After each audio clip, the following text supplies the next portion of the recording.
Good morning, everybody. Good morning. It's another day that the Lord has made. And I'm so excited that God has given us another chance at grace and at mercy. I'm so glad that He looked beyond our faults and saw our needs and is giving us just another day to experience Him.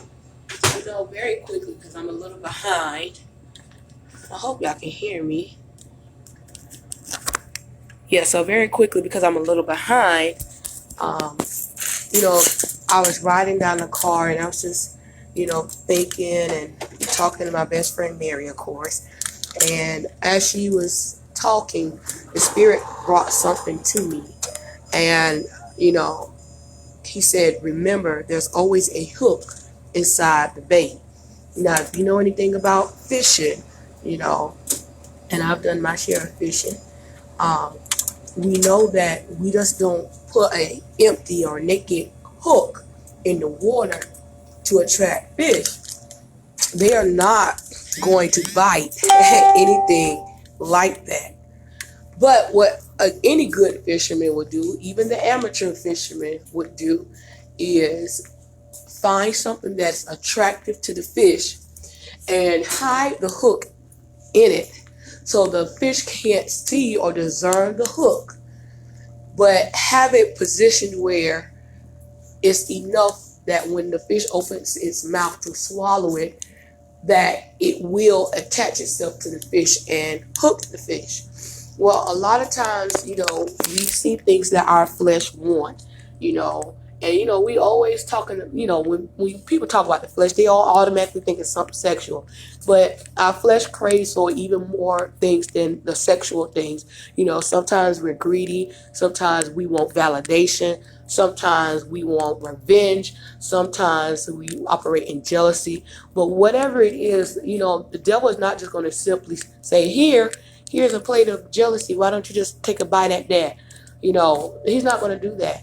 He always dresses up what our flesh desires. He dresses it up, but he puts that dangerous hook in there. And I don't know about anybody.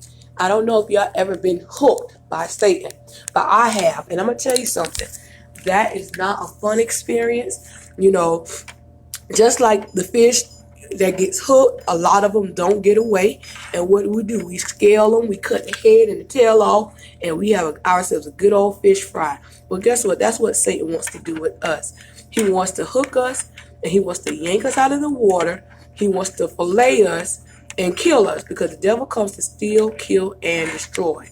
But if we remember that there is, behind whatever the devil is trying to present to us, if we remember that there is a hook, that there is something there to destroy us, we'll be a little more proactive in making sure that we avoid the bait, that we avoid being, captured by the enemy. So all of us are going to face some type of temptation today, if we hadn't already. That's just the way of our walk. We're going to have to face temptation. So remember, when that thing is presented to you, whatever the thing is, regardless of how good it looks, regardless of how convenient it is, regardless of all those things, remember, there's a hook behind it. And the devil has every intention to capture you. And one thing I've learned about Satan, he is a patient fisherman. Just like Jesus told the disciples that he would make them fisher of men, Satan is a fisher of men as well. And he's patient.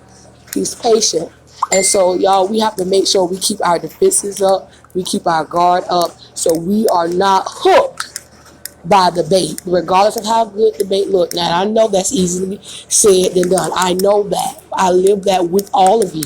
But guess what the Bible says? We can do all things through Christ that strengthens us. And even in that moment of temptation, God has already prepared a way of escape. So when we see the bait dangling in front of our eyes, we got to start looking for the way of escape that God promised us that he'll make, so we don't get captured by the hook. I love you guys. I hope that this has encouraged you this morning. I'm asking that you share this video as I'm sharing love to you wherever you are from Birmingham, Alabama. I love you guys. And if it's the Lord's will, I'm not sure. I got Bible study today. I'm teaching Bible study tonight, rather. And so I'm not sure if I'm going to continue the series tonight. But if I don't, I'll see you tomorrow evening as we close out our Faith After Failure series. I love y'all. Have a great day.